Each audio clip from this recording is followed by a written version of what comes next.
Hello everyone, नमस्ते, श्री अकाल, अस्सलाम वालेकुम। जनाब, कैसे हो आप सब? आई होप सो गाइज आप सभी के सभी बहुत बहुत बहुत अच्छे होंगे। एंड गाइज आज की वीडियो ना बहुत ज़्यादा अमेजिंग होने वाली है, बहुत स्पेशल वीडियो होने क्योंकि वाली है। आप सभी को पता है जो नबियों का सिलसिला है उसको मुस्लिम इतिहास में ज़्यादा माना जाता है। Yes. नबियों की कहानी, प्रोफेट्स की कहानी ना सारे के सारे उनको ज़्यादा माना जाता है।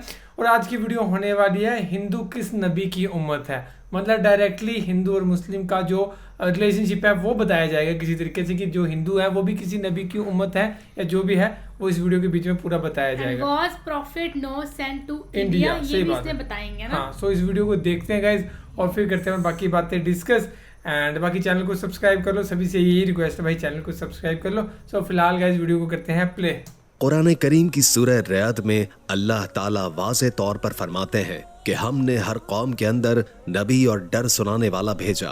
फिर हदीस मुबारका से हमें पता चलता है कि पूरी दुनिया की हर एक कौम और हर एक जगह इंसानियत जहां आबाद थी 1,24,000 पैगंबर भेजे गए, लेकिन नाम से जिक्र सिर्फ और सिर्फ 25 पैगंबरों का है। क्योंकि अगर इन सब के नाम, जिंदगी और कौमों के हालात बयान होते तो ये कुरान करीम हिदायत और इबरत की किताब के बजाय तारीख की किताब ज्यादा मालूम होती, इसलिए इनका जिक्र करना जरूरी नहीं था। मगर आज हिंदू मजहब के मानने वाले लोगों का ये दावा है कि उनका हिंदू मजहब मुसलमानों की तारीख से भी हजारों साल पुराना है और न ही हिंदुस्तान की सरजमीन पर कोई नबी भेजा गया। उनके पास भी कुरान मजीद ही की तरह भगवान की तरफ से भेजी हुई किताबें वेदास की सूरत में मौजूद हैं, जिसमें किसी भी पैगंबर का कोई जिक्र मौजूद नहीं। जबकि सूरतुल अंबिया आयत 107 के अंदर अल्लाह फरमाते हैं कि हमने आपको तमाम जहानों के लिए यानी कयामत तक के इंसानों के लिए हिदायत बनाकर भेजा, जिसका मतलब है कि इसमें हिंदुस्तान की सरजमीन भी शामिल है। तो फिर हिंदू मजहब के मानने वाले इसका इनकार क्यों करते हैं? अगर उस सरजमीन पर कोई नबी वाकई ही नहीं भेजा गया तो फिर रसूल करीम सल्लल्लाहु अलैहि वसल्लम का जिक्र इन किताबों में कैसे मौजूद है? नूह अलैहिस्सलाम और उनकी कश्ती का जिक्र कैसे बयान हुआ है? हजरत ईसा अलैहिस्सलाम की वापसी का जिक्र कैसे बयान हुआ है? एक अल्लाह की इबादत का क्यों कहा गया है? अगर ये वाकई उस कौम के अंदर हिदायत के लिए आने वाले किसी नबी की तालीमात हैं, जिन्हें वक्त के साथ बिगाड़ दिया गया, तो वो कौन से पैगंबर हैं? यानी सवाल ये है कि ये हिंदू किस नबी की उम्मत है? आइए इन सवालात का जवाब तारीख से जानने की कोशिश करते हैं और ऐसे हकाइक जानते हैं जो तमाम हिंदू पंडित, स्कॉलर और तारीखदान आज तक दुनिया से छुपाते हैं। हिंदू मजहब के मानने वालों का ये दावा है कि ये दुनिया का सबसे कदीम तरीन मजहब है, इतना कदीम कि जब इस्लाम या मुसलमान लफ्ज का वजूद तक ही मौजूद नहीं था, जो कि सही भी है क्योंकि कुफ्र और शिर्क की इब्तिदा उसी दिन से हो गई थी जब हजरत आदम अलैहिस्सलाम के बेटे काबिल ने हाबिल को कत्ल किया और उनसे अलग होकर कुफ्र और शिर्क के अंदर मुब्तला हो गया। हजरत इब्राहिम अलैहिस्सलाम की कौम भी बुत परस्त थी। हजरत मूसा अलैहिस्सलाम की कौम ने भी एक वक्त पर सोने के बछड़े की इबादत शुरू कर दी, यहाँ तक कि रसूल अल्लाह सल्लल्लाहु अलैहि वसल्लम के ऐलान नबूवत से कबल काबे के अंदर 360 बुत मौजूद थे, जिन्हें फतह मक्का के वक्त साहबा कराम ने तोड़ तोड़ कर टुकड़े टुकड़े कर दिए, जिससे ये मालूम होता है कि बुत परस्ती तो दुनिया के पहले इंसान हजरत आदम अलैहिस्सलाम की नाफरमान औलाद के वक्त से आज तक मौजूद है, मगर इसका ताल्लुक किसी मजहब से नहीं बल्कि गुमराही से है जो कि शैतान उनसे करवाता रहा। मगर जहाँ तक हिंदुस्तान की सरजमीन का ताल्लुक है तो यहाँ पर उन लोगों की हिदायत के लिए यकीनन कई पैगंबर भेजे गए, जिनकी कुछ तालीमात तो आज भी सही हालत में मौजूद है,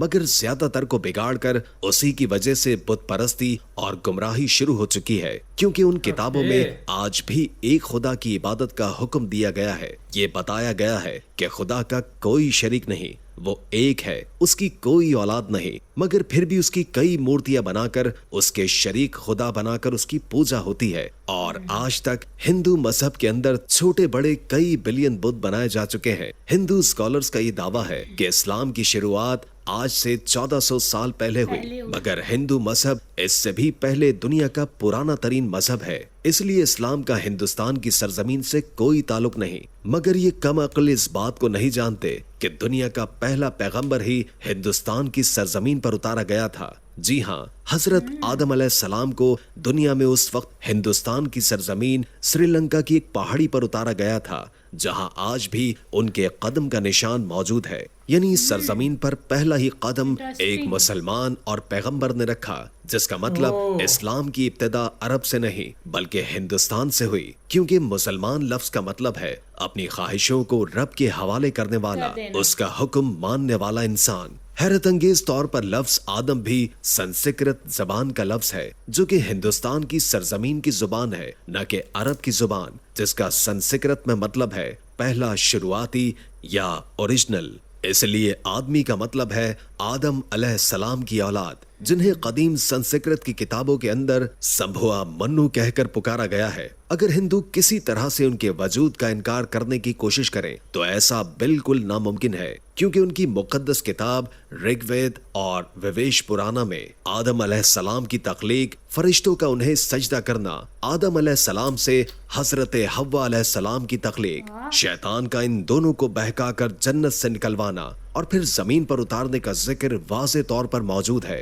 विवेश पुराना चैप्टर 42:7 के अंदर ये तमाम वाकयात बयान है, बिल्कुल ऐसे ही जैसे कुरान पाक की सूरह बकरा और इंजील मुकद्दस में भी मतीस पुराना में लिखा है कि खुदा ने आदम अलैहिस्सलाम के जिस्म को 2 हिस्सों में तकसीम किया, एक को संभुआ मनु यानी आदम और दूसरे को फीमेल यानी शत्रुपाका बनाया, जिन्हें मुसलमान हजरत बीबी हव्वा अलैहिस्सलाम के नाम से जानते हैं। इसका मतलब अगर इन तीनों दुनिया की सबसे बड़ी नायाब किताबों के अंदर एक जैसी चीजें मौजूद हैं, तो इनका सोर्स भी एक ही होना चाहिए, यानी एक खुदा। श्रीलंका की सरजमीन से हिंदुस्तान की सरजमीन को जोड़ने के लिए कदीम तरीन कुदरती पुल आज भी हजारों सालों से पानी के दरमियान मौजूद है, जिसका बनाना कोई इत्तेफाक नहीं है। सो इसके बाद सबसे अहम सवाल यह है कि इस हिंदू सरजमीन पर जिस पैगंबर को भेजा गया होगा, क्या उसके बारे में हमें तारीख में कोई शवाहिद या सबूत मिलते हैं? सबसे पहली बात यह है कि हिंदू नाम का कोई मजहब तारीख के अंदर कहीं पर मौजूद ही नहीं है, और न ही हिंदू मजहबी किताबों में और न ही कोई और आसमानी किताब मसलन तौरात, ज़बूर, इंजील के अंदर इसका कोई जिक्र मौजूद है। बल्कि दरिया सिंध के पास रहने वाले, सिंधु नदी के करीब रहने वाले लोग अपने इलाके की निस्बत की वजह से नाम को बिगाड़ कर हिंदू कहलाए जाने लगे, जबकि असल में इनका ये मजहब संस्कृत जुबान के अंदर हिंदू नाम से नहीं, सनातन धर्म के नाम से तारीख में मौजूद है, जिसका अरबी में मतलब है मजहब पर कायम रहने वाला, जिसका बिल्कुल ऐसा ही मतलब कुरान करीम की सूरह रूम के अंदर भी मौजूद है, जहां पर इस्लाम को हमेशा बाकी रहने वाला दीन कहा गया है। यानी सनातन धर्म का मतलब भी मजहब इस्लाम है। तारीख के हवालों और मजबूत दलाइल से ये पता चलता है कि ये वैद किसी और पैगंबर पर नहीं बल्कि आदम सानी यानी हजरत नूह अलैहिस्सलाम पर उतारे गए, जिसमें उन्हें नोहा कहा गया है। वैदों में पैगंबर और अजीम शख्सियात के लिए मनु का लफ्ज कहा गया है, यानी नूह अलैहिस्सलाम को बड़े सैलाब वाला मनु कहकर बयान किया गया है, और उनकी कश्ती से लेकर सैलाब तक का तमाम तर वाकया तफसील से मौजूद है, जैसे कि कुरान की सूरह हूद में और बुक ऑफ जेनेसिस चैप्टर 7 के अंदर भी ये बयान है। वेदों में लिखा है कि जब बड़े सैलाब के बाद दुनिया फिर से आबाद होगी तो मैं उन वेदों को नाफिज करूंगा। और भावेश पुराना चैप्टर 42:7 के अंदर नूह अलैहिस्सलाम के तूफान के बारे में बयान किया गया है, और ये भी कि उस मनु को खुदा ने कश्ती बनाकर उसके अंदर जानदारों को सवार करने का हुक्म दिया, जिसके बाद एक अजीम तूफान आया जिसने हिंदुस्तान की सरजमीन पर जिंदगी को खत्म कर दिया। लफ्ज नूह संस्कृत जुबान के अंदर भी मौजूद है, जिसका मतलब है कश्ती वाला, वही मतलब जो कि अरबी जुबान के अंदर है। उस दौरान ये वेदास फ्यूचर के बारे में बयान कर रही है कि कैसे एक बड़ा तूफान आने वाला है और कैसे एक बार फिर इंसानियत की शुरुआत होगी। फ्रांस के एक राइटर AJA डबावस को 40 साल तक पढ़ा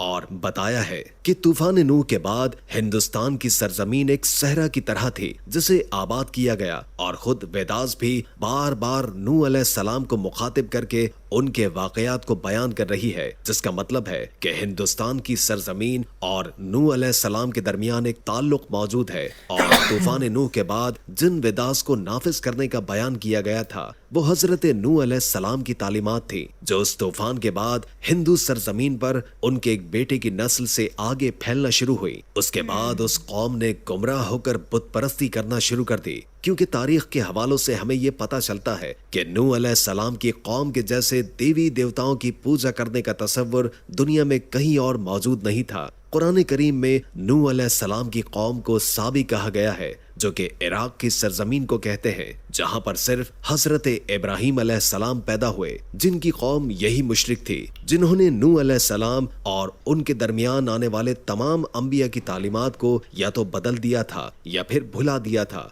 और उन्हीं की पूजा करती थी। इसके अलावा ये फरिश्तों की इबादत किया करते थे, इसलिए खुदा के साथ साथ फरिश्तों की मूर्तियां भी बनाकर उन्हें भी खुदा का दर्जा देना शुरू कर दिया। बिल्कुल ऐसे ही जैसे हर बड़े काम पर अल्लाह ने फरिश्ते मुकर्रर किए हैं और वो हर बड़े काम पर अल्लाह की तरफ से पाबंद है, इसी तरह उन लोगों ने हर काम करवाने के लिए एक अलग अलग खुदा मूर्तियों की सूरत में बना दिया। ये लोग सितारों और आग के भी पुजारी थे, इसलिए आज भी हिंदू कौम सितारों के इल्म के अंदर इतना यकीन रखती है और आग की भी परस्तिश करती है, उसे मुकद्दस जानती है। मगर सबसे अहम सवाल ये है कि ये सब जानकर भी और अपनी किताबों के अंदर वाज़े तौर पर एक खुदा और पैगंबरों की तालीमात को वाज़े तौर पर देखकर हिंदू कौम इसका इनकार क्यों करती है, क्यों नहीं मानती कि अल्लाह के वादे के मुताबिक उनकी कौम के अंदर भी अल्लाह का पैगाम उतारा गया, उन्हें भी डर सुनाया गया। इस बात को समझने के लिए आपको सही बुखारी की एक हदीस मुबारक के बारे में जानना होगा,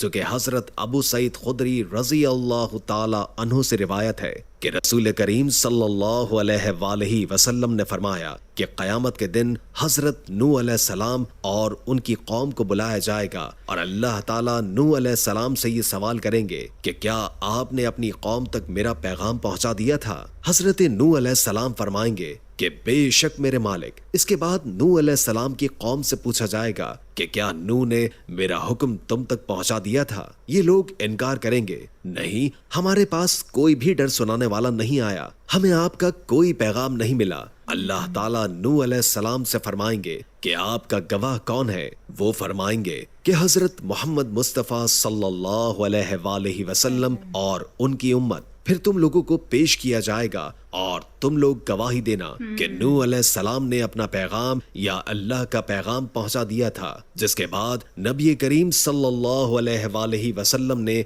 सूरह बकरा की आयत 143 पढ़ी और इसी तरह से हमने तुम्हें उम्मत वस्त बनाया, यानी दरमियानी उम्मत बना दिया, ताकि तुम लोगों पर गवाह रहो और रसूल तुम पर गवाह रहे। जिससे ये साबित हुआ कि हिंदू कौम कभी अपने नबी नूह अलैहिस्सलाम की तालीमात या किसी और पैगंबर को तस्लीम नहीं करेंगे और हिंदुस्तान की सरजमीन का असल मजहब इस्लाम ही है, जो कि बिगाड़ की वजह से अपनी असल शक्ल खो चुका है। आज ये हमारी जिम्मेदारी है कि हम उन लोगों तक अल्लाह का पैगाम सही हालत में पहुंचाते, क्योंकि हमारे रसूल सल्लल्लाहु अलैहि वसल्लम को तमाम जहानों के लिए रहमत बनाकर और डर सुनाने वाला बनाकर भेजा गया। अब कयामत तक चूंकि किसी रसूल और पैगंबर ने नहीं आना, इसलिए ये काम उम्मत मुस्लिमा के जिम्मे है, जिससे कयामत के रोज इस बारे में सवाल किया जाएगा। डॉक्टर जाकिर नाइक जैसे लोगों ने मौजूदा दौर के अंदर इसकी बहुत कोशिश की और काफी हद तक अपनी तहकीक से लोगों को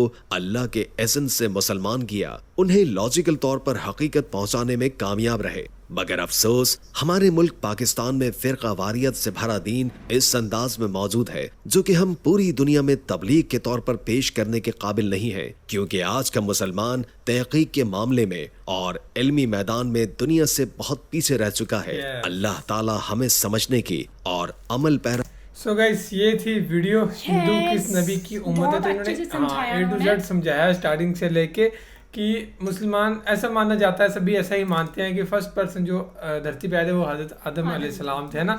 एंड मुस्लिम्स का ये कहना है कि वो एक मुस्लिम थे, तो उन्होंने कहा कि हाँ नबी भी थे, तो उन्होंने कहा कि पहला कदम अगर दुनिया पे हजरत आदम ने रखा है तो obvious सी बात है उनके आगे सारी पीढ़ियाँ हैं, जितने भी इंसान हैं, आदमी हैं, आदमी का नाम भी हजरत आदम से ही पड़ा ना, तो वो सारे के सारे फिर obvious सी बात है मुस्लिम ही होंगे। लेकिन बीच में कुछ ऐसा हुआ कि जिसकी वजह से लोग बुत परस्ती करने लग पड़े ना। उनके बेटों की वजह से है ना? हजरत मूसा अलैहिस्सलाम के टाइम पे भी उन्होंने बताया, हजरत नूह अलैहिस्सलाम, क्योंकि उनके बेटे थे हजरत आदम के, वो भी बुत परस्ती के चक्करों में पड़ गए थे ना। हाबील और काबील, उनकी कहानी भी सुनी हमने एक शायद, तो वो भी पड़ गए थे। फिर आगे आगे चीज़ें ये बढ़ती रही, तो उन्होंने इस चीज़ का जिक्र करके पूरी चीज़ जो है वो समझा दी है। बाकी आपको क्या लगता है, कमेंट करके ज़रूर बताना।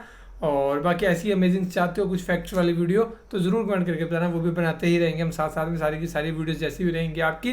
बस यही रिक्वेस्ट है सभी से, चैनल को सब्सक्राइब कर दो, वीडियो को लास्ट तक ज़रूर देखो। اینڈ بس یہی کہہ سکتا ہوں, اس سے زیادہ کچھ نہیں کہہ سکتا. اینڈ بس یہ کہ پیار بنائے رکھنا گائز, اب نا. باقی تو فی الحال یہ تھی video guys. Thank you so much for watching the video. ملتے ہیں نیکسٹ ویڈیو میں. بائے.